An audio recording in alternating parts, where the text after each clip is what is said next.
Bueno, buenas tardes a todos y a los que lo estéis viendo después.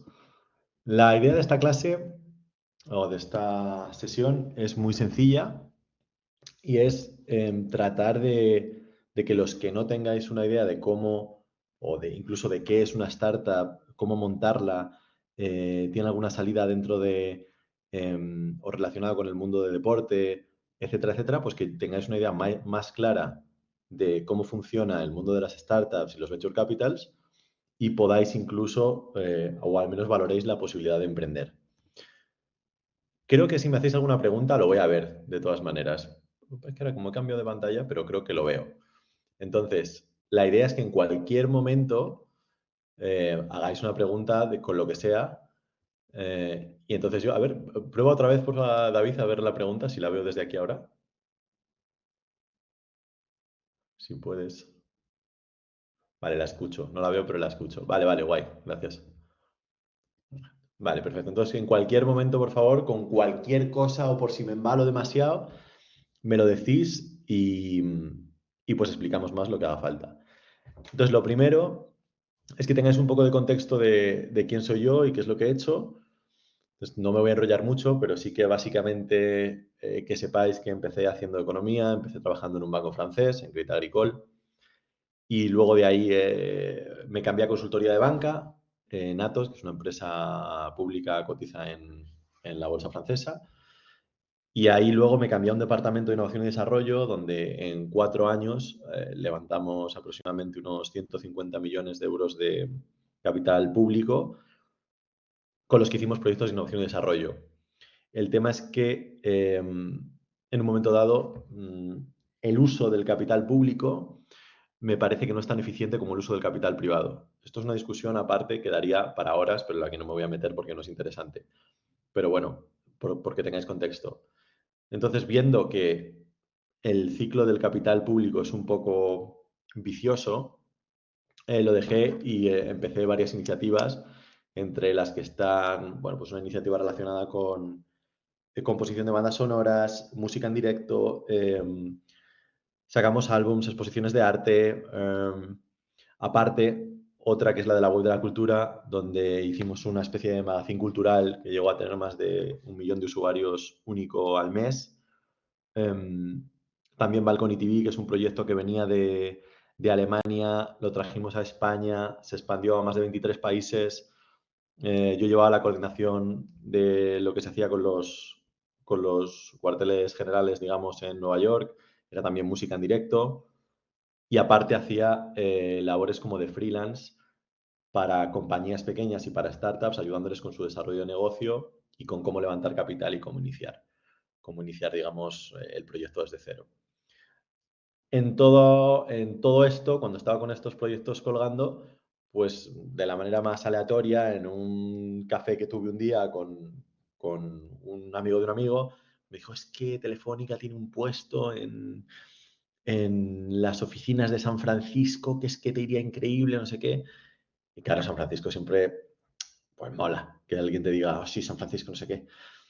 Y apliqué para ese puesto, pero según estaba en el proceso de aplicar, estamos como en la parte final, Telefónica cerró esas oficinas, que ya no están, que la verdad es que eran un derroche a lo tonto, y me redirigieron a un puesto en Wayra. Me dijeron, vale, aquí no, pero aquí estaría guay. Entonces en Wayra entré en 2019, empecé en Wayra España y ahora estoy en Wayra Alemania.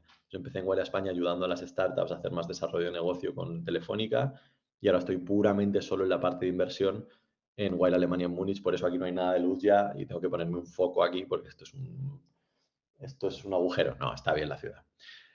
Aparte de eso, lo que pongo en la izquierda, en esta parte de aquí, pues es como más lo que hago. Bueno, South Summit y 4 Years From Now son los eventos más relevantes de startups en España para que los tengáis presentes. El 4 Years ha sido en el Mobile World Congress hace nada y el South Summit está ahora por venir y es en Madrid. 4 Years en Barcelona y el South Summit en Madrid. Y luego aparte, pues bueno, pues me gusta escalar, me gusta jugar al baloncesto. Yo he jugado al baloncesto desde que tengo uso de razón. Y luego aparte, pues soy inversor independiente y en bolsa. Y además tengo un canal de YouTube donde hablo de inversión de bolsa, no de la otra, porque tengo problemas de compliance si hablo de la inversión en venture capital. Vale, entonces, a lo que es más importante, que es una startup. Entonces aquí, no sé si os habrá pasado, pero es muy típico que alguien diga, pues, lo que pone en el cómic, ¿no? Tengo una idea muy buena para una compañía, todo lo que necesito es alguien que me ponga un poco de dinero, un ingeniero que haga todo el trabajo, y entonces ya lo tengo hecho. Pero la idea la tengo y es brutal. Entonces, bueno, pues a lo mejor no tienes nada.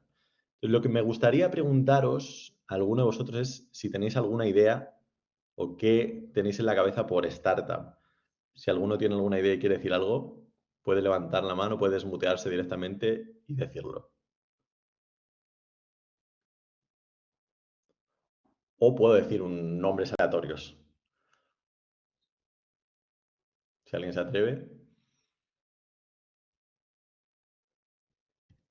voy a dar un poco más de margen.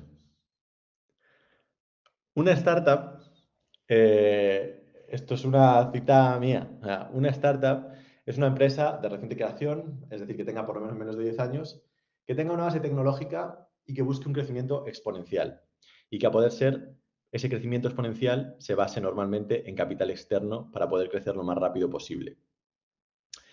Esto tenéis que tener en cuenta que, ¿cuál es la diferencia entre una frutería o una cadena de heladerías y una startup? Pues normalmente la cadena de heladerías no tiene una base tecnológica, sino que está más basada en la mano de obra, en el conocimiento de los distribuidores, en el conocimiento del público objetivo y en una serie de cosas que, digamos, escalan peor. El concepto de escalar es bastante importante porque se refiere a la velocidad de crecimiento de una startup. Es decir, en una heladería vas a tener que ir comprando diferentes locales, vas a tener que ir contratando gente que venda los helados, vas a tener que hacer partners con toda la gente de distribución y de logística. Sin embargo, las startups, al tener una base de crecimiento tecnológica, la idea es, vale, aquí vamos a necesitar meter mucho dinero al principio para desarrollar un producto tecnológico que merezca la pena. Pero cuando tengamos ese producto tecnológico, lo único que nos va a quedar por hacer es venderlo. Y esa venta va a ser exponencial. Es decir, no necesitas más de 30 personas para llegar a una valoración de 1 billón. Es como que a veces se dicen números de este tipo. Ahora entraremos en qué es una valoración, cómo se llegan las valoraciones, qué métodos de valoración hay, etcétera. Pero bueno, para dar un poco de contexto. Si nos vamos a la definición de la RAE es simplemente una empresa de reciente creación y de base tecnológica, que a mí se me queda un poco escaso, porque ¿qué significa reciente creación? ¿Es 2 años reciente creación? ¿Es 20 años reciente creación? Parece que no, que es reciente y que, bueno, la base tecnológica sí que estoy de acuerdo. Lo más importante en este caso es que nos vayamos a la ley de startups, donde se define la startup como que tiene que tener una antigüedad, se tiene una creación de un máximo de 5 años desde su constitución y de 7 en el caso de biotecnología, energía industrial. Esto, por cierto, esto de los 7 años en este sector es porque lo que os contaba de este desarrollo, normalmente la parte de biotecnología sobre todo, es mucho más prolongado en el tiempo. La cantidad de horas de esfuerzo, de pruebas que tienes que hacer en el sector de biotech, que es un sector súper especializado y el que nunca me atrevería a invertir, es mucho más largo de otro tipo de sectores. Y le pasa similar a la energía y a lo industrial, aunque no en todos los casos. Continúo su independencia, tener sede social o establecimiento permanente en España, que en este caso no aplica a estatus que sean fuera de España, así como un porcentaje mayoritario de la plantilla con contrato en España, carácter innovador, que también es un concepto un poco vago, no ser cotizada ni haber distribuido dividendos y no alcanzar un volumen de negocio de 5.000 millones de euros. Esto también lo vamos a ver luego cuando hablemos de qué son los unicornios, que imagino que os sonarán, incluso de cacornios, etc. Bien, dicho esto, si nos vamos a los exits, lo primero que hay que saber quizá es el concepto de exit. Tú cuando formas una startup, una de las cosas que puedes tener en la cabeza es hacer un exit. Entonces, el exit lo que es vender tu compañía a otra empresa que te la compre, llegar a hacerla pública, es decir, que salga a bolsa, mm, y ya está. Bueno, sí, esas son las salidas más comunes. Si nos fijamos en los exits por sector, lo más grande, el 34%, es de software. ¿Esto qué quiere decir? Pues lo que os contaba de este desarrollo técnico que se hace al principio cuando desarrollas una startup, tiende a ser temas de software. ¿Qué pasa con ese software que no está desgranado? Es decir, hay software que aplica directamente a gaming. Entonces, estas categorías son un poco, pueden llevar a una cierta equivocación, pero lo que quiero decir con esto es que Sports Tech o la parte de deporte no está todavía englobada como una categoría suficientemente relevante dentro de cuando se piensa en startups, ¿no? Esto de todas maneras es una cosa que está evolucionando, pero que sepáis que para mí es un momento muy interesante para hacer cosas revolucionarias en deporte porque no está en el mapa todavía. Entonces eso hace que tenga bastante posibilidad de crecimiento también. Esto es lo que contaba. Si creas un club de fútbol puede ser una startup. ¿Qué sería entonces, no? En la parte de deportes voy a poner algunos ejemplos. Aquí, por ejemplo, creo que os va a dar alguna clase, bueno, si no, luego os lo menciono un poco más en detalle, pero vais a tener a un founder de una startup que además invirtió Telefónica cuando yo participé en esa inversión, se llama India, luego la mencionaré. Pero para que os hagáis una idea, y luego hablaremos también, no solo en España, sino fuera de España, algunas de las cosas que se hacen dentro de Sportex. Os recomiendo directamente que entréis en muchas de ellas. Hay competidores incluso entre sí. Oliver y Humanox, por ejemplo, son competidores. Se dedican, con lo que empezaron es en las espinilleras. Metían un chip para saber no solo hacer un track GPS del jugador, sino saber la potencia de disparo, los golpes que recibe, etcétera, etcétera. O sea que hasta seleccionando solo 15 a veces te encuentras competidores porque se encuentra un nicho de mercado y entonces la gente se tira a lo bestia. Como os decía, ejemplos un poco más en detalle. El de Oliver os lo he contado. El de India, creo que vais a tener a Javi dándonos una clase dentro de poco, pero no sé exactamente en qué va a dar la clase. Pero Javi es un sabio, entonces, sobre todo es un sabio en toda la parte de nutrición y alimentación, entonces cualquier cosa que dé estará orientada. Pero India básicamente lo que tenía de súper innovador cuando llegó a nuestra mesa, digamos, su deck de negocio, era que ellos lo que querían era, digamos, cambiar toda la percepción en torno a cómo la gente se alimenta para rendir mejor sin ser deportista de élite. Es lo que llaman ellos los AMAPROS.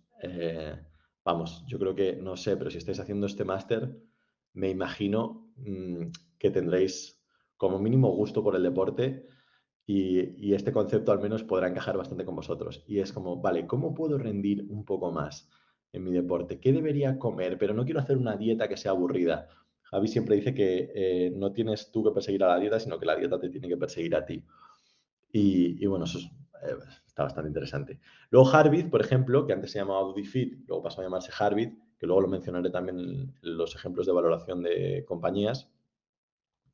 Es básicamente empezó como una app para entrenadores para que pudieran tener monitorizados a todos sus alumnos y hacer un monitoreo no solo de los pagos, etcétera, sino de las clases que reservan, cuántas clases coge cada uno, los diferentes pases que tienen, que parece una tontería, pero hay un negocio detrás enorme porque el mercado estaba, sobre todo, no estamos hablando de gimnasios gigantes, obviamente, sino de la persona que da yoga todas las semanas, el nutricionista que hace no sé qué, el que se encarga de ejercicios de fuerza no sé dónde. Toda esta gente no tenía un sitio donde centralizar a todos sus clientes y ahora sí lo tiene. Luego, más ejemplos de fuera de España. Por ejemplo, todo esto, por cierto, me gustaría tener un poco de idea antes. Por ejemplo, Claudia, me gustaría saber un poco más o menos, ¿tienes algún área concreto de interés dentro del el deporte? O sea, entiendo que estás relacionado con el deporte, pero ¿hay alguna parte que te interese más o menos? Hola, ¿se me escucha? Hola, Sí, ¿no? sí. Pues no sé, ¿a qué tipo de área te...?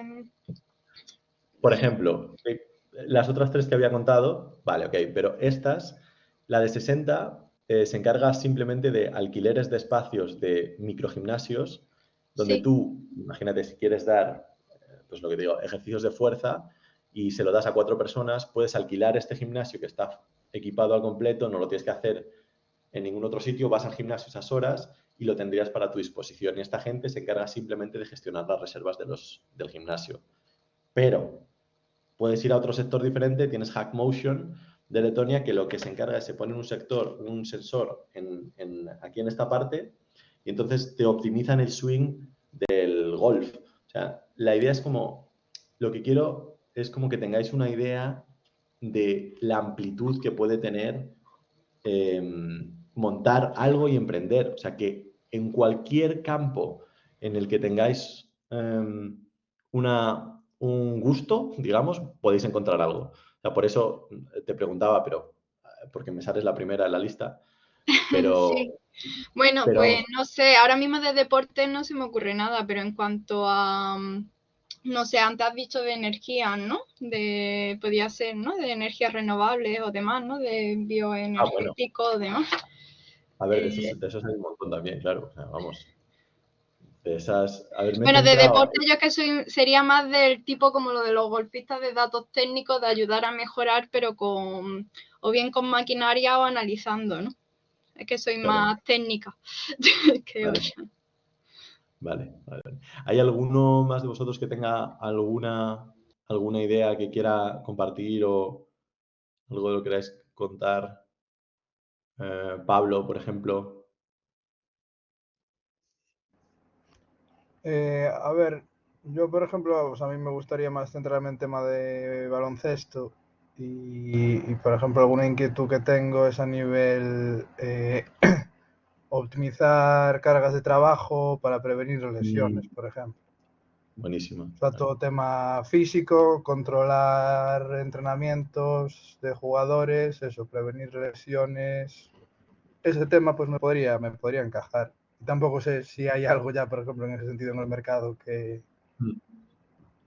Vale, es súper interesante ese tema porque me da pie a una discusión que creo es un poco interesante, que es, y hay un poco de discusión siempre en el mundo del venture capital, la inversión en software o la inversión en hardware. Si tú quieres analizar el rendimiento de un jugador o quieres optimizar sus cargas de trabajo, vas a tener que medir cómo está el jugador. Y para medir vas a necesitar un hardware, es decir, cualquier cosa, y a poder ser que sea que haya pasado todos los estándares médicos, que mida los parámetros que necesites. Ese medir se tiene que hacer con un dispositivo que lo tiene que hacer alguien.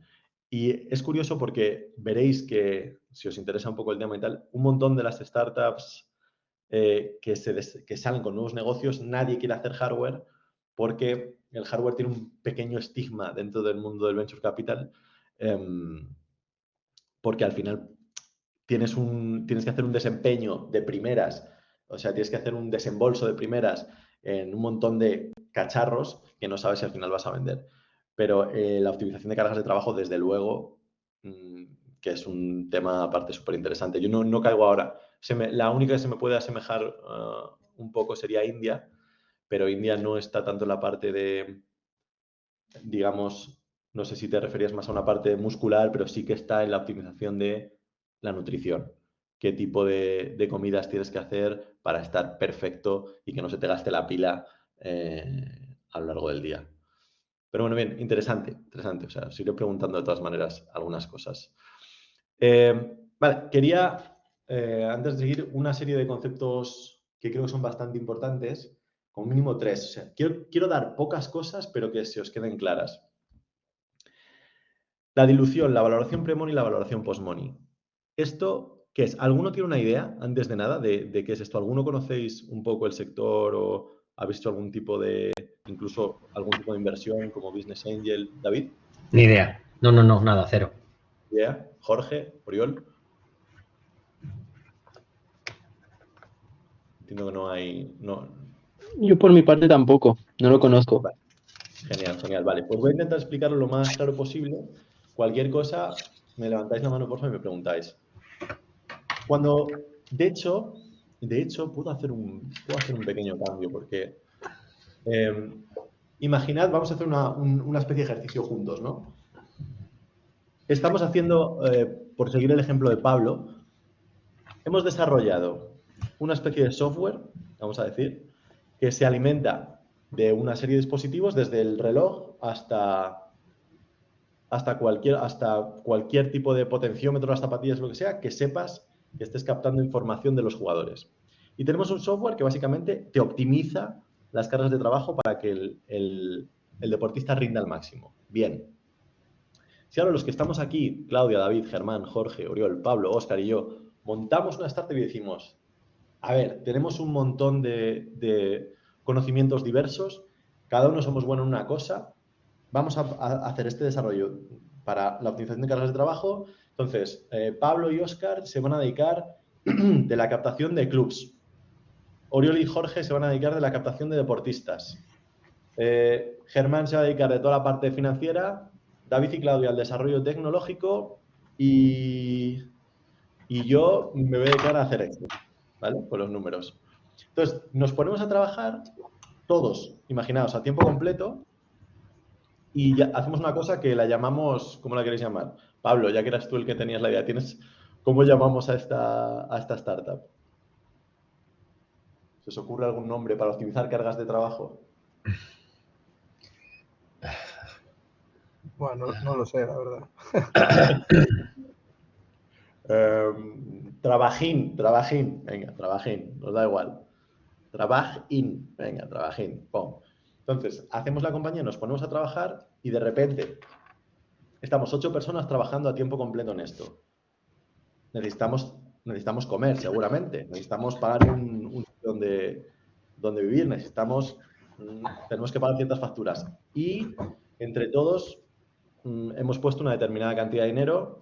Me da igual, me lo invento. Hemos puesto $500,000 entre todos. Hemos hecho un esfuerzo y hemos puesto $500,000. Entonces, nuestra compañía, nuestra startup, Trabajín, de momento, cualquiera que pueda preguntar, le decimos, como mínimo vale $500,000, que es lo que hemos puesto nosotros. ¿Qué es lo que pasa? Que lo que vamos a vender luego es esto. Nosotros hemos puesto $500,000, pero hemos puesto nuestro tiempo, nuestro trabajo, nuestras ideas, por lo que esto en el futuro va a valer mucho más.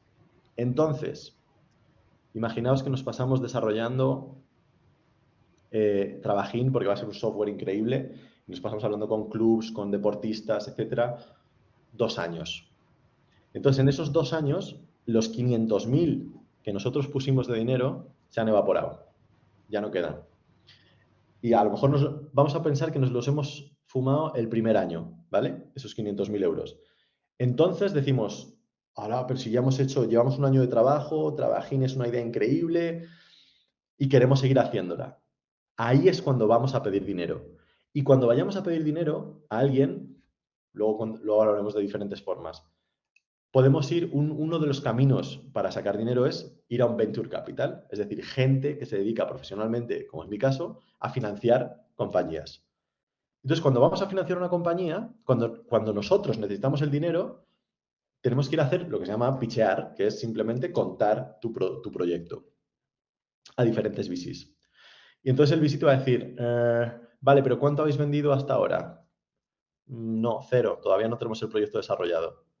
Vale, habéis vendido 0. ¿Cuántos costes tenéis? Pues el de 8 personas, o sea que tenemos bastantes costes. Vale, tenemos unos costes de 2.000 por 16. Tenemos 300.000 de costes. Me da igual, me estoy inventando. 300.000 de costes al año y que queremos hacer campañas de marketing, Gastamos 60.000 euros al año, ¿vale? Al mes, perdón, con Trabajín. Para pagar las nóminas, para hacer las campañas de marketing que queremos hacer, para terminar el desarrollo del producto, etc. Entonces, lo que nosotros vamos a pedir, imagínate que nosotros le decimos al Venture Capital, necesitamos dinero, necesitamos 1.000.000 de euros para seguir trabajando en esto y cuando con este 1.000.000 de euros vamos a llegar a que Trabajín esté en el mercado y podamos empezar a tener ingresos. ¿Se me sigue o está siendo emborronado? ¿Estamos todos juntos o...? Bien, bien. Bien, vale, guay. Entonces, lo que nos va a preguntar el Venture Capital, y llego a los conceptos clave, es, vale, ¿cuál es vuestra valoración? Entonces, ¿cuánto vale vuestra compañía? Y ahí nosotros nos sentamos en una mesa todos juntos y no tenemos ni idea. Decimos, hostia, ¿cuánto vale nuestra compañía? No lo sé, tal. Esto me viene al pelo para lo que os voy a contar ahora, que son las fases que va a seguir una startup. Y de hecho vamos a seguir con Trabajín lo que queda de la sesión. Aunque el nombre la verdad es que es lamentable. Pero bueno, quemamos ese dinero, necesitamos que alguien nos financie y la gente nos va a financiar en este estadio tan inicial por quiénes somos y por lo que hemos hecho normalmente, porque Trabajín no es nada de momento. Hemos estado trabajando, hay algo, pero nos van a financiar si creen que nosotros como equipo merecemos la pena. Entonces, nos va a decir el Venture Capital, vale, yo te voy a, imaginaos que solo tenemos uno, vale, yo te voy a dar 1 millón de euros, pero considero que tu empresa vale 5. Entonces me voy a quedar con el 20% de tu compañía por 1 millón de euros. Esto ya significa que nuestra valoración pre-money, antes de que nos den el dinero, es de 5 millones. Esto es la valoración pre-money. Entonces, la dilución que nosotros estamos soportando es un 20%. Es decir, antes la empresa, el 100%, era de Claudia, David, Germán, Jorge, Oriol, Pablo, Óscar y Gonzalo a partes iguales. Ahora de repente se ha metido un VC, que vamos a llamarlo VC, VC, Venture Capital, vamos a llamarlo VC sin nombre, o un fondo de inversión, mejor. Se ha metido un fondo que se llama el fondo F y el fondo F se ha quedado con un 20% de la compañía. Ha puesto 1 millón de euros, nos ha dado 1 millón de euros. Nuestra valoración post-money es de 6 millones de euros.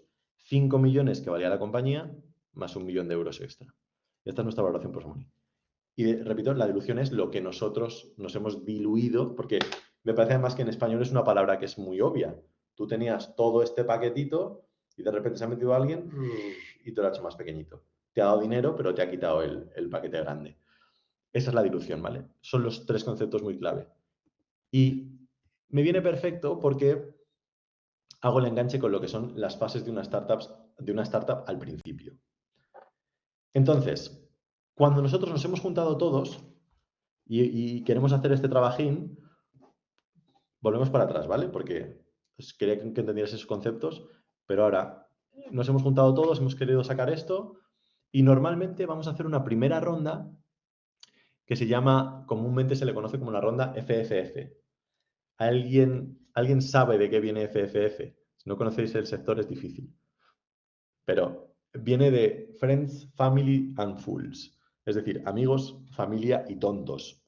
¿Y por qué se le llama así a esta primera ronda? Porque ¿quién va a confiar en ti al principio? Pues o tus amigos, o tu familia, o alguien que esté muy loco. Fools no tiene por qué ser tonto, ya sabéis, puede ser loco también, ¿no? Entonces, es una inversión muy arriesgada al principio, pero que te puede dar un retorno muy grande de tu inversión. Normalmente, estas rondas de amigos, familiares y locos, las FFF, se suelen hacer por un monto pequeñito, ahora vamos a ver cuánto, y se suele hacer para empezar a ver si tiene sentido, porque es que a lo mejor de repente Germán se lleva fatal con Oriol, se han peleado con Jorge y con Pablo, y esto es un desastre, esto no va a ningún sitio, entonces la gente que ha puesto su dinero lo pierde, nosotros hemos perdido también el dinero que hemos puesto y nuestro tiempo. Y se deshace, y aquí no pasa nada, nadie responde con su patrimonio personal, pero hemos perdido todo lo que habíamos construido hasta la fecha. Cuando sigues avanzando un poquito, tienes lo que se llama una ronda pre-semilla o pre-seed, luego una ronda seed, y lo que os quiero dar es un poco, bueno, las FFF, las pre-seed, estos datos. Para que os hagáis una idea, una ronda pre-seed viene más o menos a levantar una media de 130.000 euros, que no sé, lo podéis considerar mucho o poco. Tened en cuenta que va a depender mucho también del tipo de producto o de servicio que realicéis y cuántos estáis trabajando en ello, cuántas cosas necesitéis materiales, etc. A una valoración pre-money de 1,2 millones de máxima y 450.000 de mínima. Por lo tanto, la media se quedaba en unos 800.000, soportando una dilución media de un 14%. ¿Entendéis un poco el funcionamiento, no? Sabéis que empiezas poquito a poquito y aunque a lo mejor te suene muy raro decir, esta empresa vale 800.000 euros, ahora veréis como cuando va creciendo esto va cogiendo sentido. Si seguimos avanzando, vamos a una ronda semilla, que ahí ya veis que en la comparativa con los 130.000 que se levantaban de media, ahora se levantan 280.000, más del doble. Su valoración pre-money en la ronda semilla va a 1,7 millones, pero puede llegar hasta 4, y la gente ya se diluye un 15%, que la dilución suele ser parecida. ¿Vale? Entonces, aquí tenéis un poco una representación también gráfica de quién invierte y cuánto se invierte a lo largo de hasta el 2023 que ha habido. Esto es que separaban los datos en el primer trimestre de 2023, pero os puedo contar que 2023 ha sido un año durísimo para levantar dinero, salvo en las fases más iniciales, es decir, en todo lo que sería la fase naranja. Esta fase más o menos se ha mantenido, pero Series A, Series B y Series C han caído, y Growth han caído un montón por una falta de liquidez en el sistema que posiblemente muchos hayáis oído. Es interesante saber lo que os decía. ¿Quién invierte al principio? Friends, Family and Fools. ¿Quién invierte luego en una pre-seed? Los Business Angel. Este concepto a lo mejor os suena a algunos. Un Business Angel, por ejemplo, en mi caso yo invierto en algunas compañías al principio por dos cosas. Primero, porque creo que puedo tener un buen retorno de la inversión, porque me gusta el equipo, porque me gusta el sector, porque me gusta el mercado, por lo que sea. Y segundo, porque creo que les puedo ayudar a crecer, a establecer su red de contactos, a vender mejor, a organizarse mejor, etc. Entonces, ese sería el rol del Business Angel, que es una persona que aparece en estas rondas iniciales para ayudar a las compañías a que crezcan. El equivalente al Business Angel en una compañía serían las aceleradoras. Entonces, ahí, por ejemplo, tenéis aceleradoras muy famosas en España. Estaría Lanzadera, que a lo mejor no sé si hay alguno de Valencia que levante la mano. No hay nadie de Valencia. No. Bueno, es que Lanzadera es muy famosa en Valencia. Es como la incubadora de empresas que sacó Roche y la familia Roche, que luego además tiene un fondo que se llama Angels, que de hecho me he nutrido de un informe que tiene bastante interesante para sacar algunos de los datos. En Presid también tendríamos ayudas públicas, ya sea, por ejemplo, los ENISA, fondos españoles, o sea, capital público español, que está disponible para empresas de creación en España. Obviamente hay en Alemania, aquí tienen un montón también de ayudas, no solo por ser de Alemania, sino que encima cada pequeño lande tiene su fondo que da dinero si creas empresas. Porque, y esto es interesante saberlo, las startups son una fuente de generación de riqueza en general para el país y el lugar donde están, porque realmente son las que promueven muchos de los cambios que pasan y son las que luego van a generar un montón de tendencias y de nuevos trabajos, nuevos servicios, etc. Entonces, es interesante que una región tenga gente que emprenda. Por eso me gusta contar esta presentación donde sea, porque creo que el emprendimiento es una cosa que nos puede interesar a todos y que merece la pena conocerlo. Y luego el crowdfunding, que este sí que lo conocéis, yo creo, que es simplemente hacer como una petición pública. Viene a ser un Friends, Family and Fools, pero un poco más estandarizado. En la parte seed ya entrarían, BA son los Business Angel igual, ayudas crowd, y lo que se llama Early VCs, o los VCs que invierten en etapa temprana, que son los Venture Capital. Es decir, ya entra gente que está estructurada y que alguien le ha dado dinero para que esa persona lo invierta en startups. Luego voy a entrar en detalle de los VC si me da tiempo. Después, no me voy a entretener tampoco mucho más, tendríamos lo que es Late C, Pre-Series A. Series A, que es como el hito, que en una Series A, ponle que tienes, depende del país, ahora lo vamos a ver, pero ya es una empresa que tiene tracción, ya es una compañía más sólida. Y luego tienes Series B, C, D, F, hasta donde quieras. Hay compañías que salen a bolsa ya antes de Series D, Series C.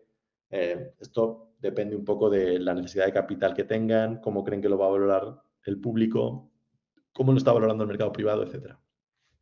Para que os hagáis una idea, las pre-series A, es decir, antes de las series A, la valoración viene a ser de unos 3,3 millones. Estos son los datos de hace un par de años. Entonces, yo creo que más o menos a día de hoy en España puede que haya subido un poquito, pero no mucho más. La fuente es Angel Capital, esta gente que os decía que están en Valencia, que han hecho un estudio, bueno, interesante.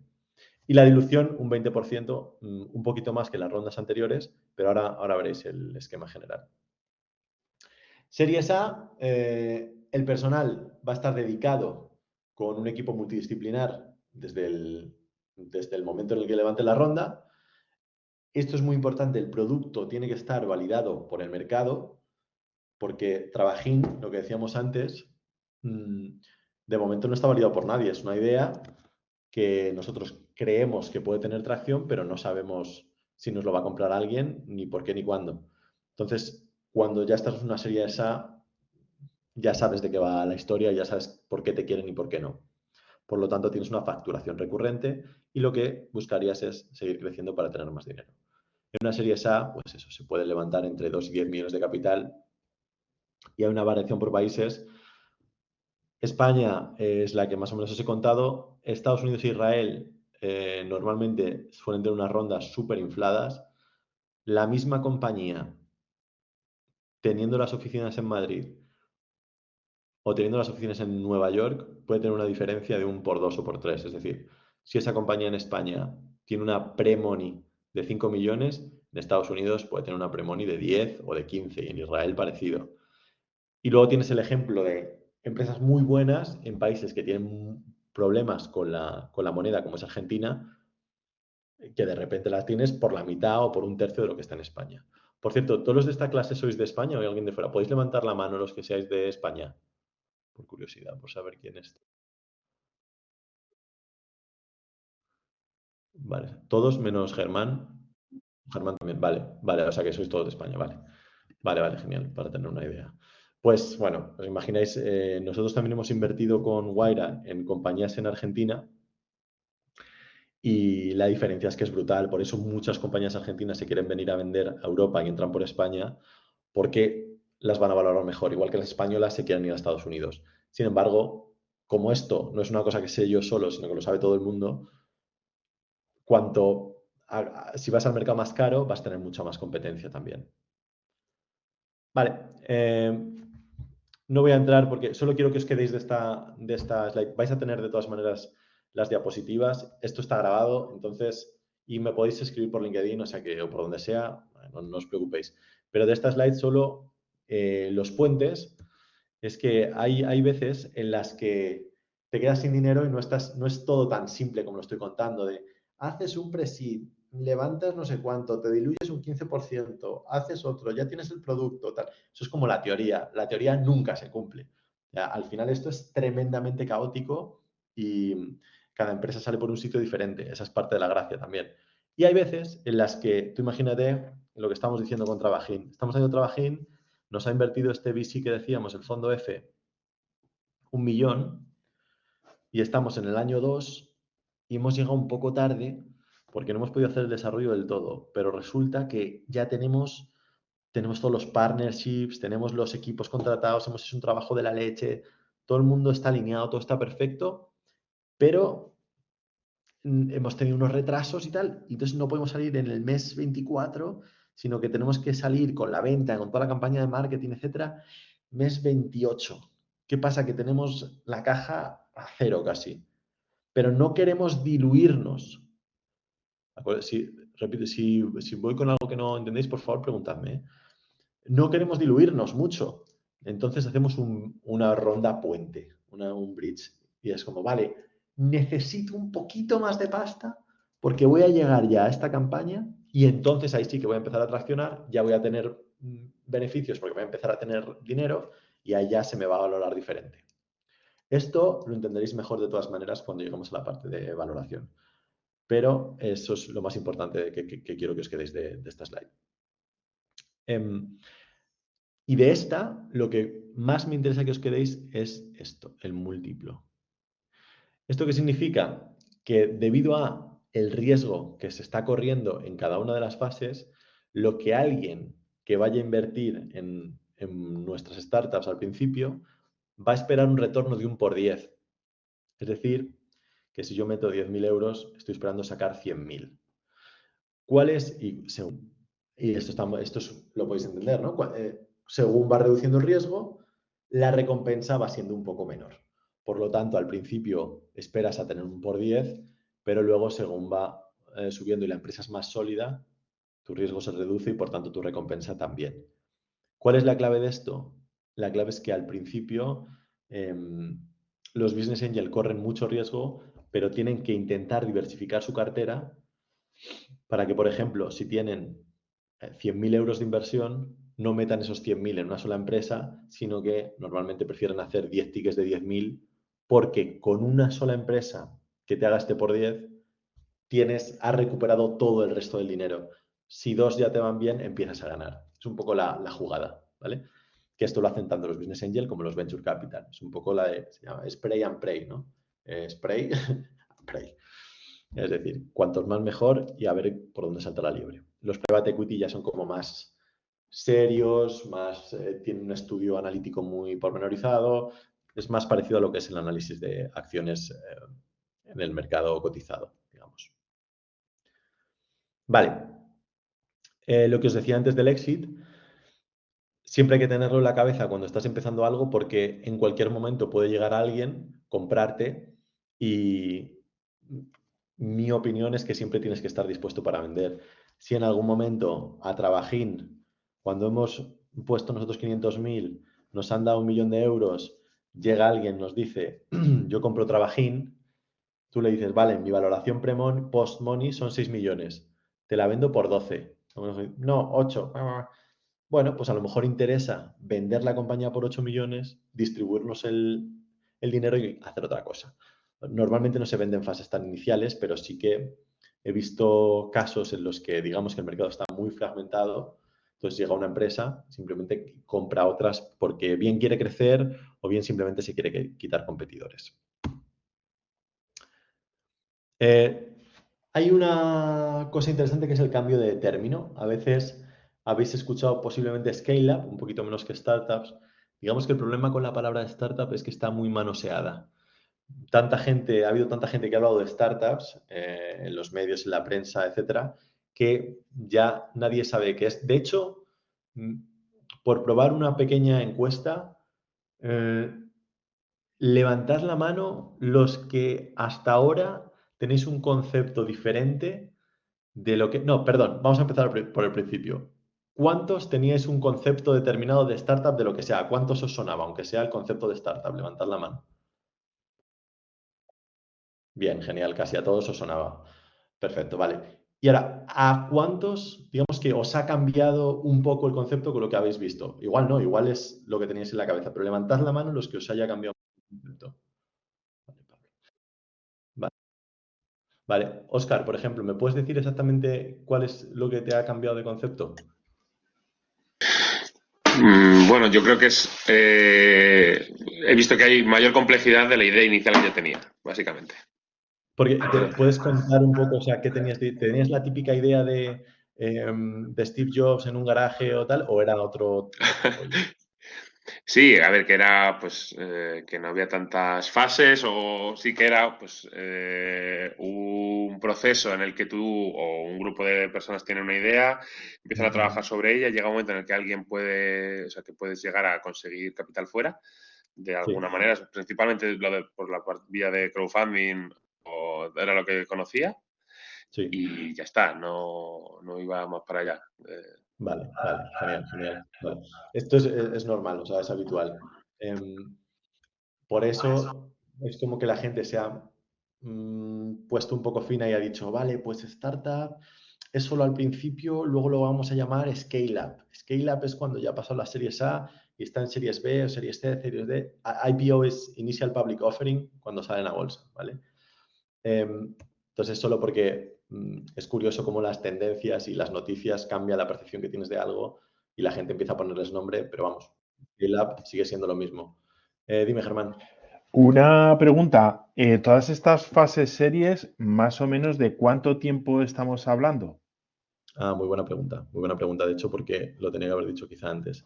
Normalmente, cuando abres una fase, lo que esperan tus inversores es que tardes entre unos 18 y 24 meses a llegar al siguiente hito. Entonces, en el ejemplo con Trabajín es, vale, este VC que nos daba 1 millón de euros, nos lo daba porque quiere que tengamos el producto listo. Es decir, seguramente diga, vale, yo me quedo con el 20% de esto, os doy 1 millón, pero quiero que en 15 meses me vengáis con la app, con el dispositivo que lo sea, perfecto, funcionando y si puede ser hasta con un cliente. Si ahí levantamos otra ronda, la gente que entre va a decir, vale, lo que quiero ahora es que lleguéis a 100.000 euros de facturación recurrente mensual. En la siguiente te va a decir, quiero que lleguéis a 1 millón. La siguiente te va a decir, quiero que lleguéis a, ¿sabes? Entonces, normalmente el plazo mental suele ser unos 18 meses, más o menos, 18-24 meses. O sea, si he entendido bien, corrígeme, como que fase e hito más o menos vienen un poco asociados. Sí. Y esos tiempos te lo determinan los inversores, junto entiendo que también que dependerá del producto. Correcto, sí, efectivamente. Lo que decíamos también al principio de biotech, si tú de repente estás en biotech y el biotech en vez de Trabajín, la compañía se llama Medicine, pues Medicine posiblemente tardes en desarrollarlo 5 años. Por lo tanto, los inversores que te metan dinero van a tener que meter mucho más de 1 millón y seguramente durante mucho más tiempo. Entonces ahí el hito va a ser, imagínate, tener una patente, tener una fórmula magistral, tener... Depende del sector, ¿no? No sé por qué me he metido en bio porque es el sector que justo no trabajo, pero lo que estás buscando es, vale, vamos a acordarnos entre todos o vamos a ponernos de acuerdo entre todos qué es lo que estamos haciendo, porque lo que acordemos va a ser lo que el inversor nos va a pedir en el futuro. Y no nos olvidemos que el inversor no debería ser solo alguien solo que nos pide, sino que nos tiene que ayudar a llegar ahí. Por eso él está poniendo su dinero también, porque confía en nosotros, pero porque cree que nos puede ayudar. Entonces, va junto a los hitos, sobre todo al principio, más que nada porque al principio puedes perderte mucho en el foco de lo que quieres hacer. Tener un hito concreto y que se te acabe el dinero te ayuda a centrarte. Vale, gracias. Nada, es muy buena pregunta. Vale. Esto, como no vamos a tener muchísimo tiempo, me lo voy a saltar, pero básicamente lo gracioso de este estudio es que cuentan un poco qué es lo que más buscan las empresas en diferentes niveles de facturación, si lo que más buscan es contratar nuevos empleados, escalar su producto, la tecnología, la internacionalización, ir a otros países, etcétera, etcétera. No quiero entrar en este detalle porque no me parece suficientemente interesante. Vale, me vas a permitir que vaya a coger agua y podéis pensar una pregunta. Os dejo aquí.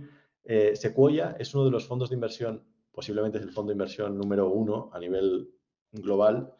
Es como el sitio donde todo el mundo quiere ir y que todo el mundo quiere que le invierta. Y lo que Sequoia busca siempre en un deck, el deck es el sector, el documento que tú presentas normalmente a un inversor antes de que te invierta, buscan que se cumplan estos 10 pasos. Entonces, os dejo un momento que lo leáis, voy a por un vasito de agua y vuelvo.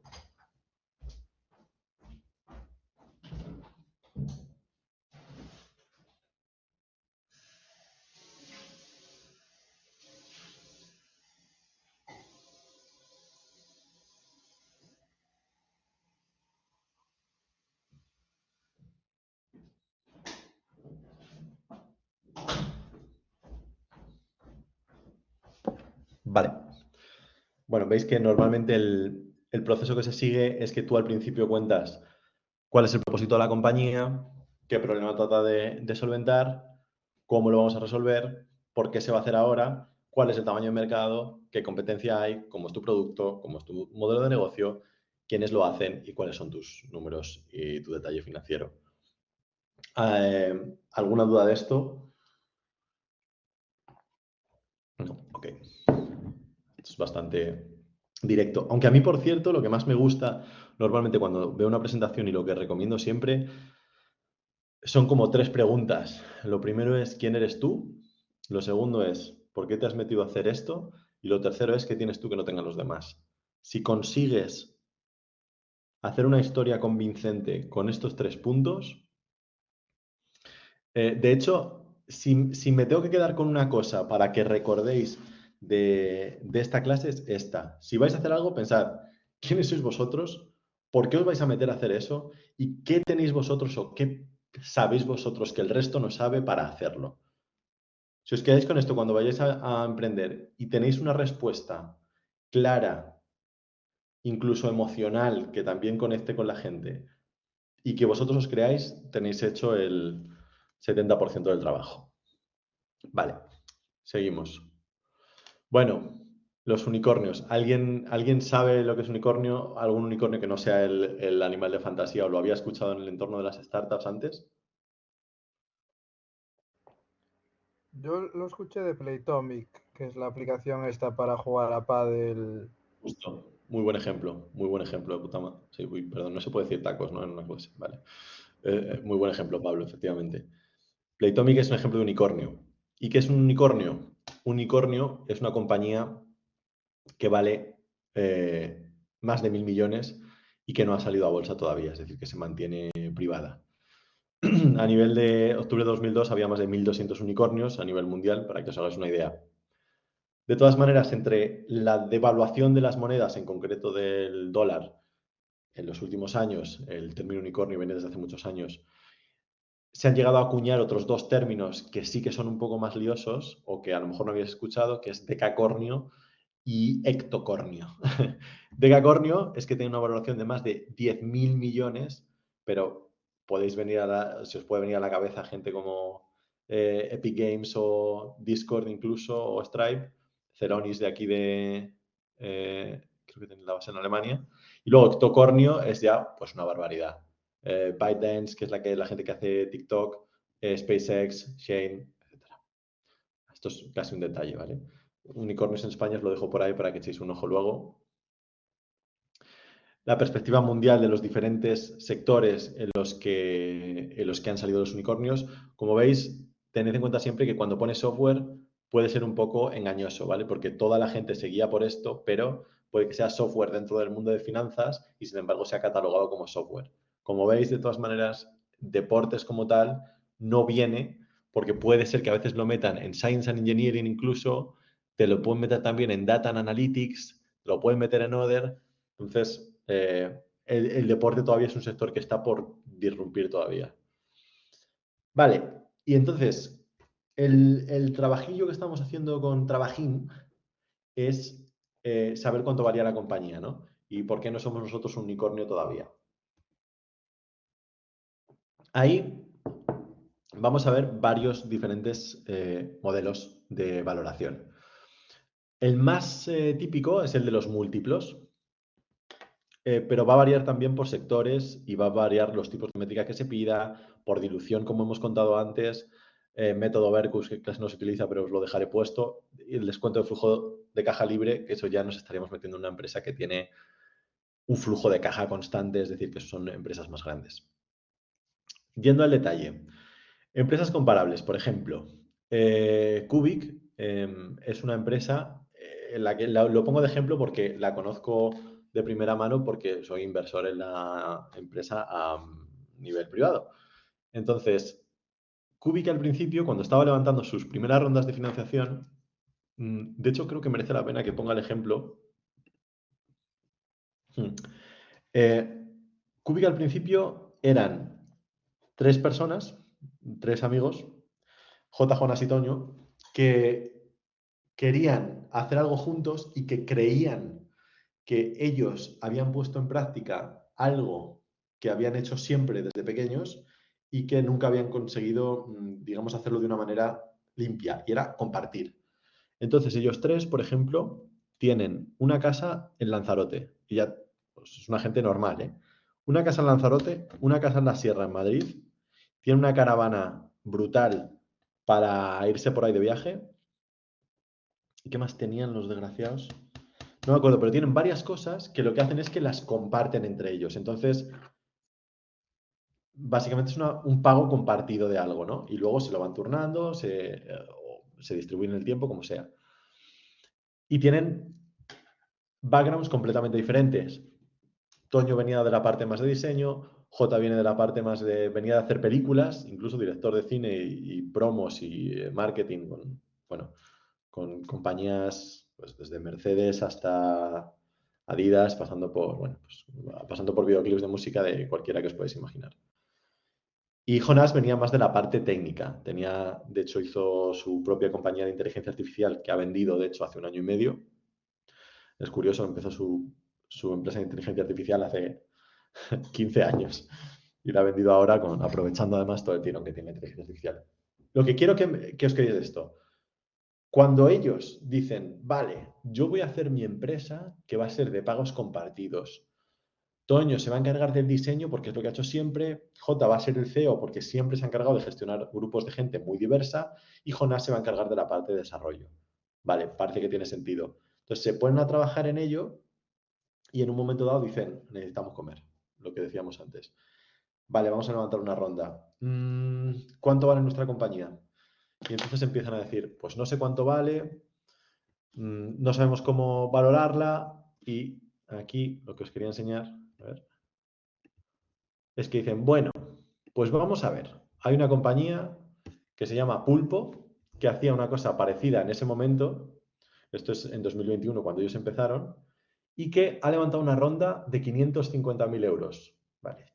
Entonces, cuando tú haces un ejemplo por comparables, lo que le quieres decir a tus inversores es, perdonad que lo vuelvo a poner en full screen, ¿por qué no se me pone full screen? Vale, lo que le quieres decir a tus inversores es, a ver, yo levanto $500.000 de euros porque es que la gente de Pulpo ya lo ha hecho. Y esto os parecerá a lo mejor una tontería, pero esto se hace no solo en las startups, sino en las empresas en bolsa se hace constantemente.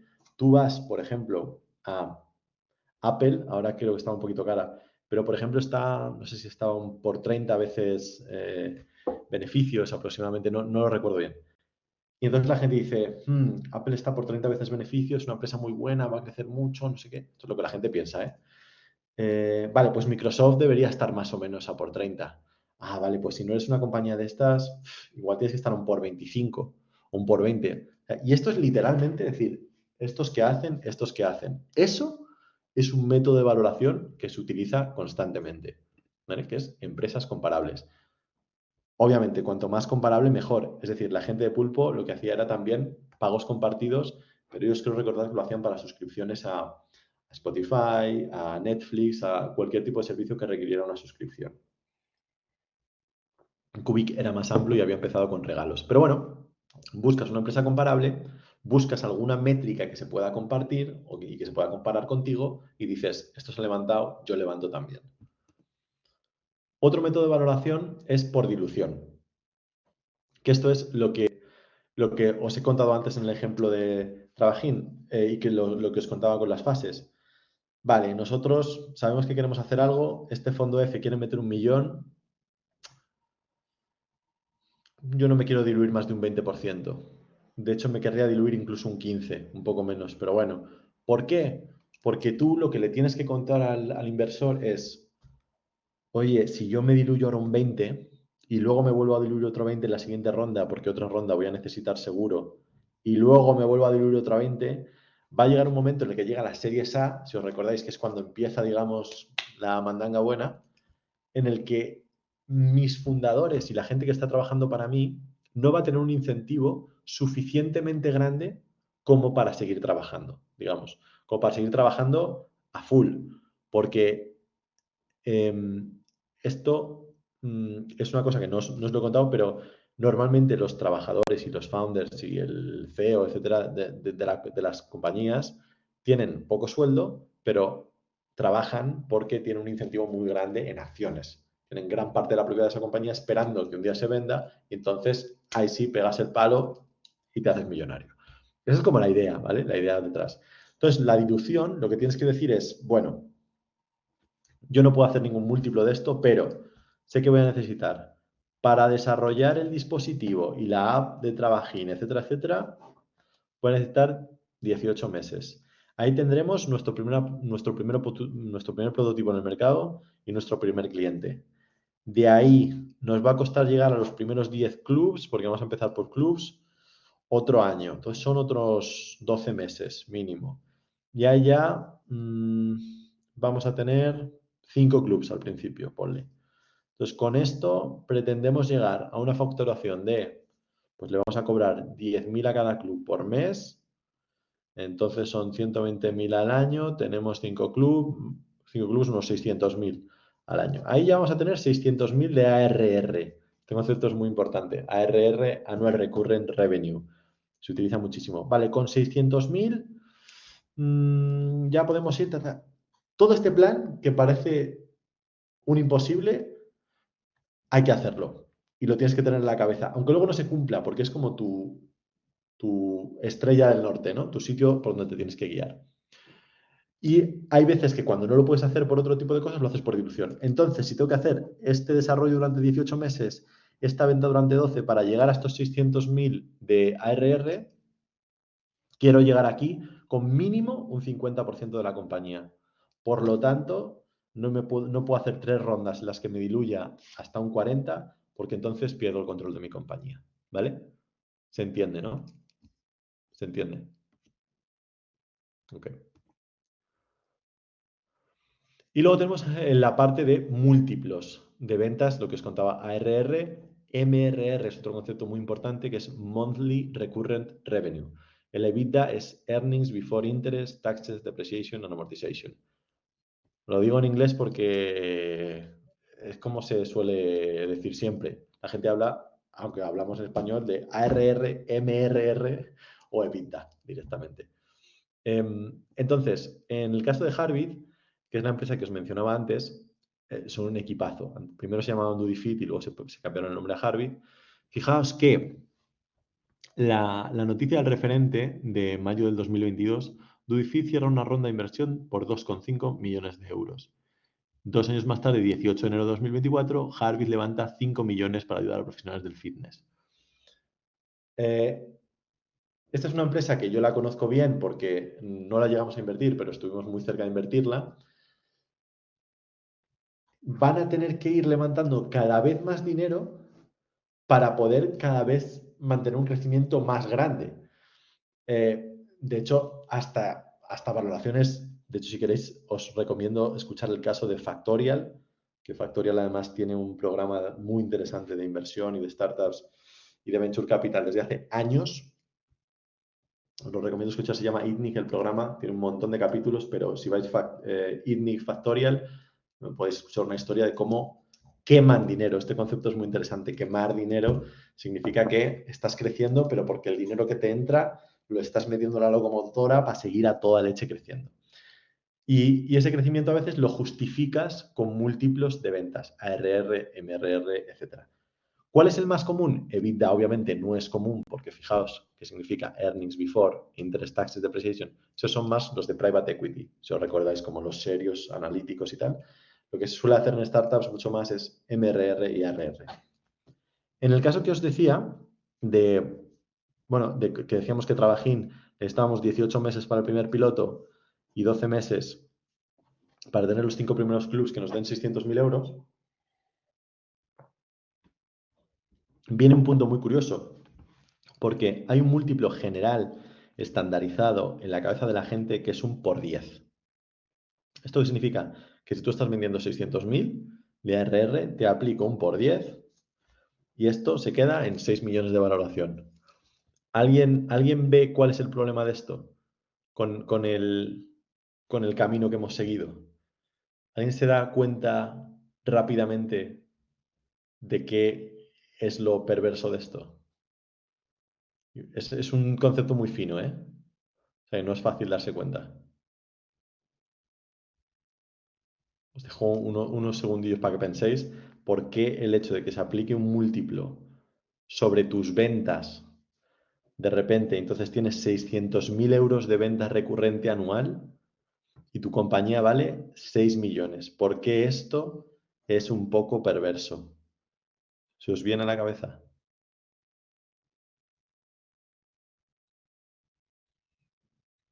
Es fino, ¿eh? Es muy fino. Vale. Pues básicamente, si os acordáis, al principio lo que decíamos, cuando levantamos la primera ronda contra Bajín, era que nuestra compañía valía 5 millones la valoración pre-money y que después de este millón valía 6 millones de valoración post-money. ¿Cómo puede ser que si valía 6 millones en el año 0, después de desarrollar el producto durante 18 meses y tener nuestros 5 primeros clubs firmados, que nos ha costado otros 12 meses, me digas que mi compañía vale 6 millones porque es lo que vale? Porque no puede ser, porque es ya lo que valía antes cuando no vendía ni un euro.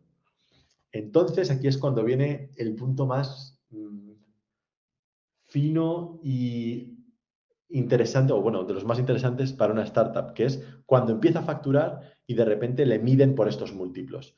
Por eso es muy interesante que si tú has empezado tu compañía por dilución o por empresas comparables, normalmente por dilución, y llegas a este punto, dices, no. Espérate, porque yo lo que voy a hacer con este dinero en los próximos 24 meses es llegar no a 600, sino a 6 millones de ARR. Si yo estoy en 6 millones de ARR, significa que mi compañía vale 60 millones. Si yo estoy en 60 millones de valoración pre-money en 2 años, tú te vas a hacer un por 10 de esta inversión en 2 años. Eso, ¿ves que se empieza a poner la cosa tensa entre los fundadores y la gente que puede dar dinero? Y ahí es cuando tienes que empezar a negociar y a decir, mira, como esto va a valer 60 millones, tú no me puedes aplicar un múltiplo de por 10, sino que me tienes que aplicar un múltiplo de por 30, a lo mejor, o un múltiplo de por 20.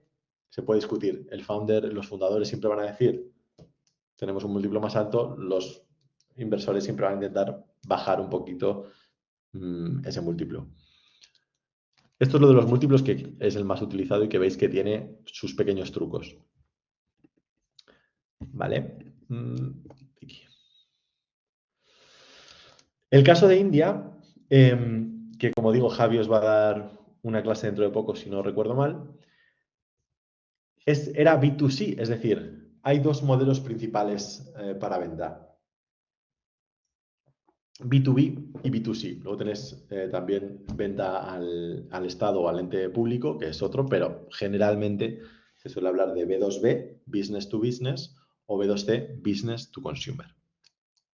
Entonces, ¿esto qué quiere decir? Cuando tú tienes un Business to Consumer, de repente, imaginaos, y está guay el ejemplo de Trabajín en este caso, porque cuando Pablo lo pensó al principio, Pablo, por cierto, ya que he hablado tanto de Trabajín, cuando pensaste en la optimización de cargas de trabajo, ¿estabas pensando algo que tiene que usar gente que pertenece a un club o lo estabas pensando para que los jugadores o los deportistas a nivel individual lo usen ellos independientemente de su club o de sus entrenamientos?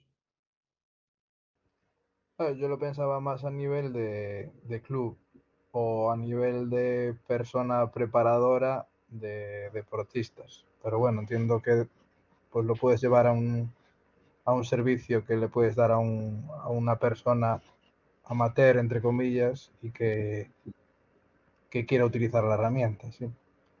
Vale. Genial, porque cuando lo has pensado tú al principio, entonces era un B2B. Es decir, iba a seguir un camino business to business. Yo se lo quiero vender a los diferentes clubs y ellos ya se lo venderán o lo utilizarán con sus jugadores. Y eso, pues tiene unos múltiplos que lo que hemos dicho, tardas tanto en desarrollar el producto, se lo vendes a los clubs, etc. Sin embargo, cuando te metes en B2C, eso es la guerra, porque de repente estás intentando llegar a un público masivo donde vas a quemar un montón de dinero en marketing para hacer esa captura del cliente y necesitas que el cliente se quede. De ahí, o sea, se entiende la diferencia, ¿no?, de los modelos. De repente, en el de B2B solo necesitas 5 clientes para llegar a 600.000, pero si estás vendiendo esto mismo, que imaginaos que lo vendemos a Trabajín, es una app con un sensor, que te digo, lo vendemos a 30 euros al mes y te va incluido el hardware y el software. 30 euros al mes, pues echar la cuenta de cuántos tenemos que vender para llegar a 600.000 que llegamos con 5 clubs. Ya os digo yo que esos 600.000 que llegamos con 5 clubs, con 5 usuarios no llegamos. Entonces, ¿qué pasa? Que son unos modelos mucho más agresivos. A mí me encanta el B2C porque me parece la expresión de crecimiento más a lo bestia y más salvaje y más arriesgada que se puede hacer, pero a la vez es muy gratificante porque estás impactando directamente la vida de las personas a lo grande, ¿no? Entonces, por eso hay veces que tienes que aplicar un múltiplo a los usuarios en vez de a las ventas. Esto pasó mucho con Amazon y si os interesa os recomiendo que veáis el caso de evolución de Amazon, cómo se valoraba Amazon, porque estuvo dando pérdidas mucho tiempo y la gente seguía pagando una barbaridad por la acción de Amazon. Tesla también le pasó parecido. Tesla ha tenido pérdidas hasta hace nada, hasta hace un par de años. Y sin embargo, la gente seguía invirtiendo en Tesla. Es decir, el múltiplo de Tesla por beneficios era negativo, para que os hagáis una idea. ¿Pero qué múltiplos tenía positivos? Construcción de vehículos, adquisición de clientes, los clientes que compran un Tesla luego no van a ningún otro vehículo, eso es el churn rate, es decir, cuánta gente viene a mí y una vez que viene a mí ya no se va, se queda. Si tú tienes un churn rate muy bajo, significa que la gente que va luego no se vuelve a ir. Engagement, cuánto interactúa la gente, etc. ARPU es Average Revenue Per User, o sea, el ingreso medio que haces por usuario. LTV es el Lifetime Value, cuánto deja cada usuario que viene. CAC es Customer Acquisition Cost. Como ves, hay muchos conceptos de mierda. Es como, venga, siglas, siglas, siglas, pero que no os olvidéis que viene de lo fundamental, que es qué estás haciendo tú aquí, por qué tienes una ventaja y tal. Y esto más o menos es una manera de medir eso, qué es lo que le estás dando a la gente que se quiere quedar. Vale. Esto en lo relacionado a múltiplos B2C. Método Abacus os lo dejo para que lo veáis luego. Y esta pregunta sí que es relevante, que es ¿cuánto de importante es un venture capital en el tipo de vida que vayas a elegir para tu empresa y si merece la pena o no merece la pena? ¿Por qué digo esto? Porque para mí las fuentes principales, de hecho antes, porque os voy a poner esto, pero bueno, sí, os lo cuento directamente. Las fuentes principales de las que hemos hablado están muy bien, pero tú lo que tienes que buscar es que sean tus clientes. Si a mí me dan a elegir, yo que trabajo en el sector de todas maneras, si yo monto una empresa, yo quien quiero que financie mi empresa son mis clientes.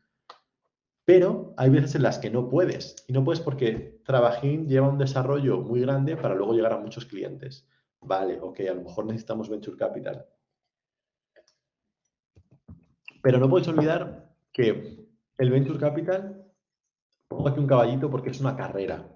En el momento en el que entras a hacer, en el que un fondo, dependiendo del fondo y dependiendo de la relación que tengáis con el fondo, entra en vuestro cap table. El cap table es la tabla de capitalización, creo que sí, la tabla de distribución de la propiedad de tu empresa. Cuando un venture capital entra ahí, te va a exigir algo. Te va a exigir un retorno en algún momento dado. Y entonces empiezas una carrera de caballos porque es como, uy, para dar este retorno necesito crecer, para crecer necesito dinero, y si necesito dinero necesito meter más VCs. Se ve rápido, ¿no? Entonces hay que tener en cuenta que esto, primero, es muy estresante y segundo, te fuerza más los tiempos. Entonces, los clientes siempre tienen que ser el objetivo y la persona a la que tienes que llegar. No, puede ser B2C, puede ser B2B. Bien. ¿Alguna pregunta? Pongo siempre Sequoia como separador de temas. ¿Alguna pregunta sobre esto? ¿Se ha entendido? ¿No se ha entendido absolutamente nadie? ¿Tenéis hambre porque no habéis cenado todavía? ¿No? ¿Todo en orden? Vale. Bien, llego a la última parte y es el rol del Venture Capital. Por cierto, esto yo lo presupongo, pero levantad la mano los que sí que hayáis escuchado hablar antes de Venture Capital, como tal, o sea, con las palabras inglesas Venture Capital o Fondo de Capital Riesgo. Levantad la mano si alguien ha escuchado hablar. Dos. Vale, Germán y Óscar. Vale.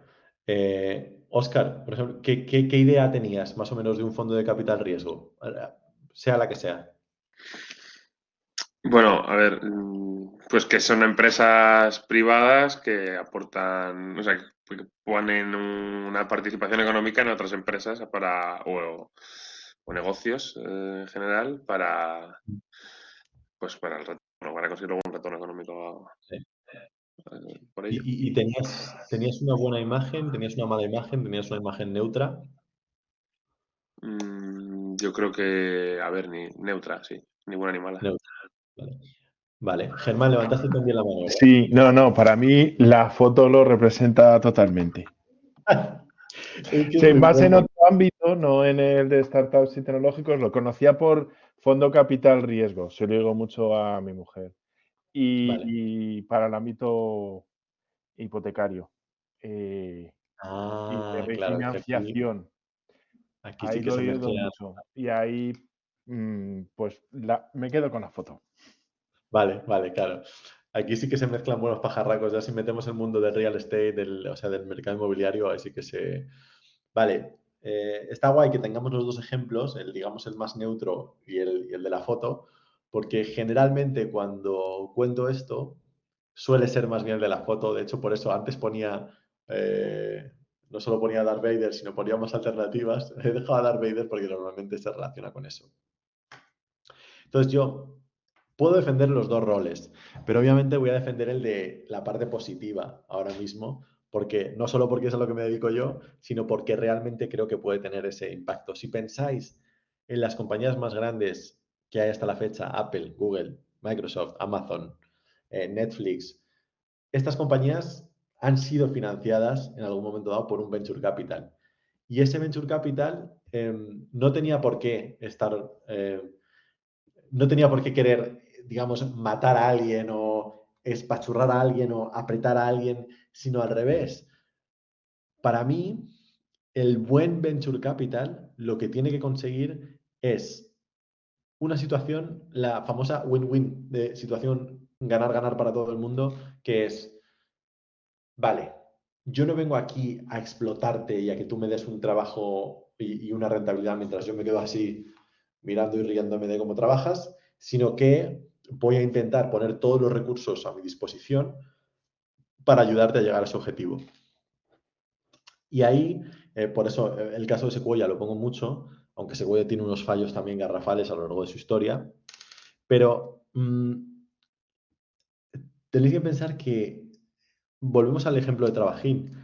Trabajín al principio, si nosotros nos ponemos a desarrollarlo, posiblemente nos falten un montón de contactos con clubs, con la persona adecuada dentro de los clubs, de contactos con agencias de marketing que nos ayuden a vender el producto, con desarrolladores que puedan trabajar una parte concreta de una aplicación que se nos ha ocurrido para el móvil, porque de repente creemos que es que hay que hacer una aplicación para el móvil y no sabemos cómo llegar a esos desarrolladores que hacen eso y queremos que trabajen en nuestra empresa. Porque de repente hemos tenido un problema legal y no sabemos cómo solucionarlo ni a quién llamar. Ahí es cuando el buen VC tiene que aparecer y decir, el fondo de capital riesgo tiene que decir, vale, ok, tenéis un problema, es parte de mi dinero también y yo tengo que estar aquí para ayudar, no para venir a garrapiñar lo que quede. Porque de hecho, en el Venture Capital, en startups al principio, sí que si la startup muere, todo el mundo pierde. Y el que más pierde es el VC. Por eso también toman tantos riesgos y por eso a veces se pasan también con las cláusulas. No nos va a dar tiempo a dar todas las cláusulas legales ni cosas parecidas. Estará en la presentación, pero hay veces que ponen cláusulas que no tienen ningún tipo de sentido porque son súper abusivas. Entonces, todo depende, es una relación de poder. Me gusta Darth Vader porque el VC y la startup son relaciones de poder. De hecho, las mejores startups no necesitan prácticamente dinero, les sobra el dinero. Y os puedo contar, de hecho, una anécdota. Hay un evento muy famoso que se llama el Slash, que es en Finlandia, de startups, en el que estuve el año pasado, y hay el fondo de un venture capital muy famoso de los países nórdicos, que de hecho invirtió en Spotify desde el principio y que de hecho todavía tiene acciones de Spotify. Estamos hablando que es un fondo que le ha hecho a ese dinero, a lo mejor le ha hecho un por 1000 o un por 700 a ese dinero que puso al principio. Pero es una idea.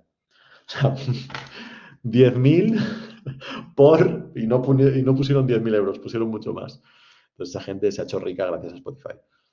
Entonces tuve una conversación con él y yo le preguntaba, pues yo soy un corporate venture capital, es decir, soy un VC pero no un VC al uso, porque yo invierto el dinero de Telefónica en empresas de todo tipo y trato que vendan con Telefónica y trato de ayudarles honestamente a que hagan más negocio con Telefónica en los diferentes países donde Telefónica tiene presencia. Y no solo eso, sino que conozcan inversores, que conozcan otros fundadores, etcétera, etcétera. Tampoco me voy a contar ahora los beneficios que tiene, pero creo que es interesante y creo que ayuda.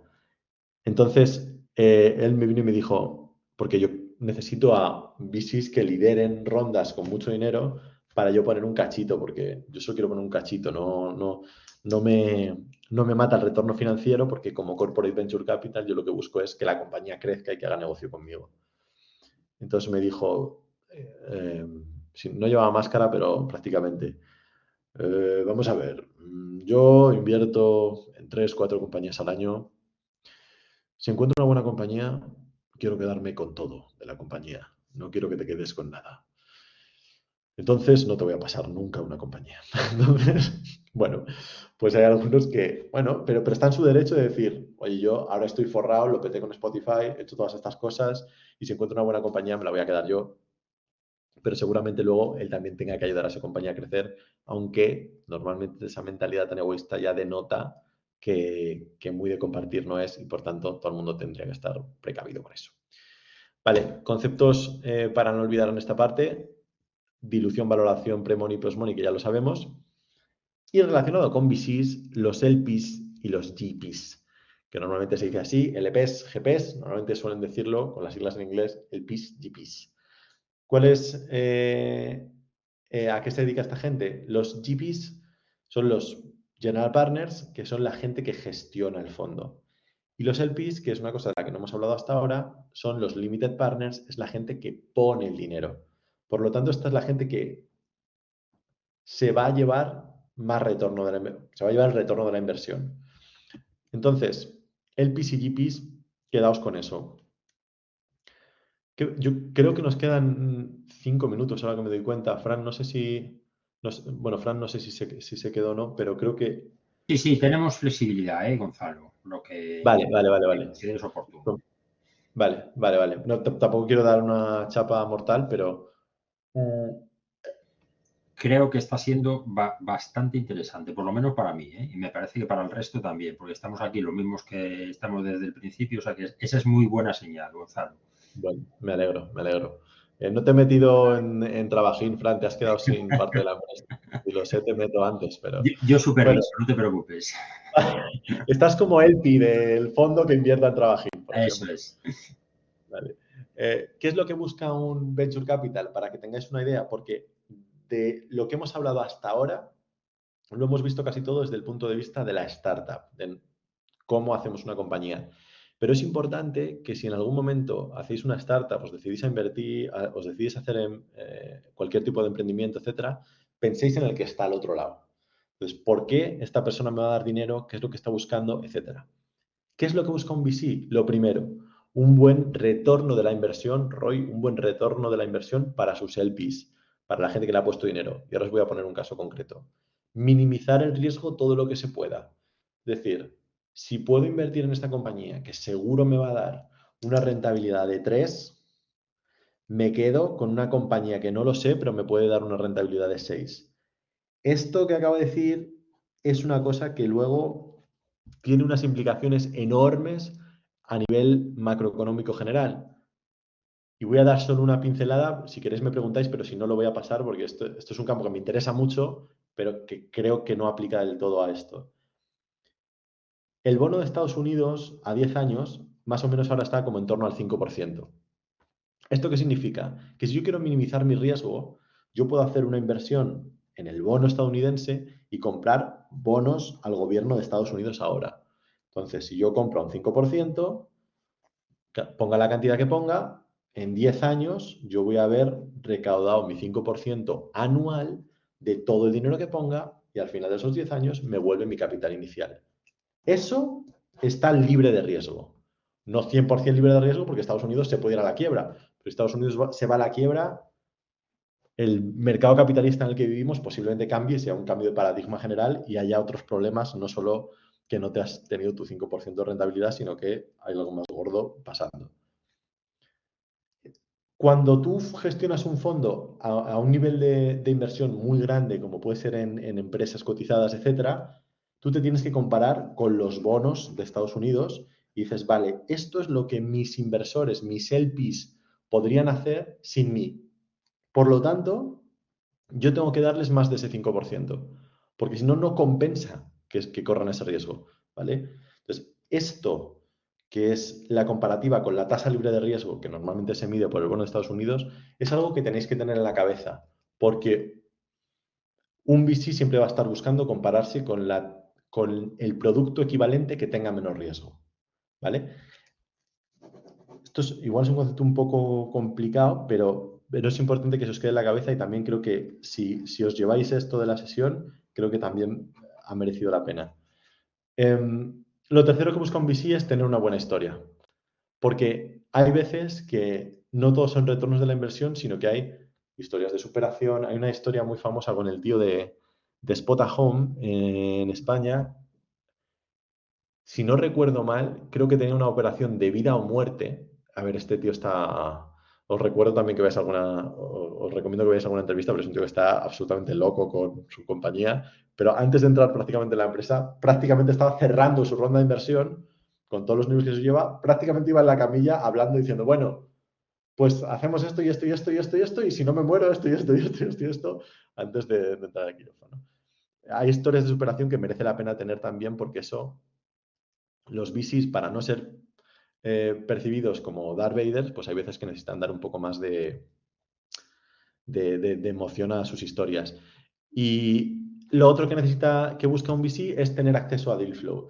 Deal flow es el número de startups que te llegan. Por ejemplo, yo ahora en Alemania, en Múnich, tengo un problema de deal flow. Esto está grabado, pero espero que no se cuente a mucha gente. Que significa que a mí me cuesta llegar a empresas nuevas suficientemente buenas porque la gente aquí no me conoce tanto como en España. Entonces yo en España tenía acceso a casi todos los deals se le llama a las startups que están levantando rondas, más o menos.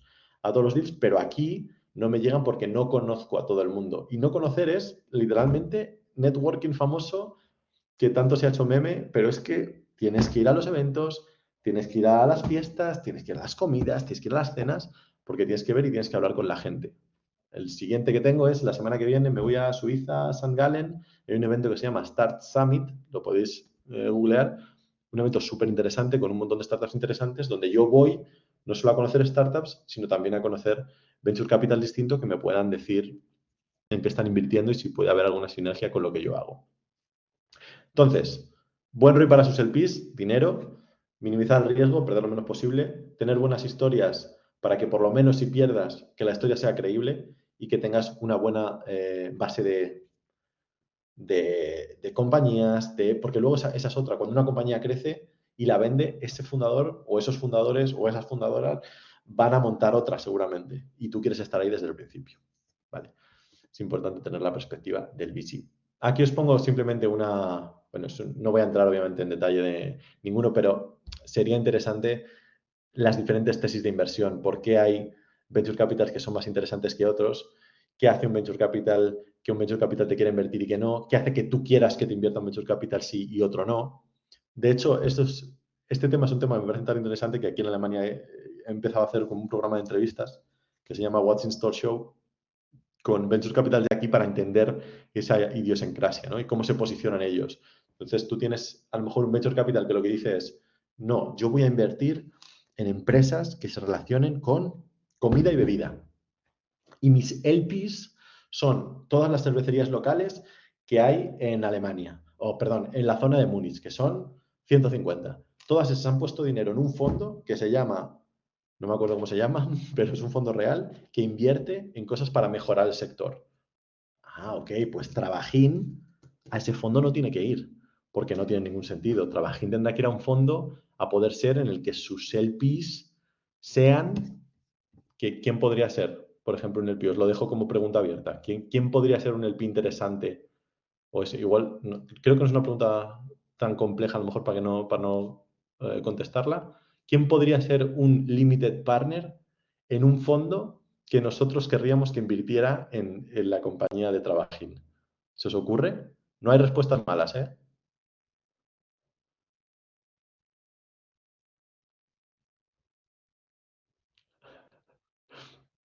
Vale, os digo, si no, un posible LP podría ser el Barcelona, por ejemplo. El Fútbol Club Barcelona, si invierte, que de hecho tienen, ellos creo que tienen un vehículo de hecho de inversión, que no recuerdo.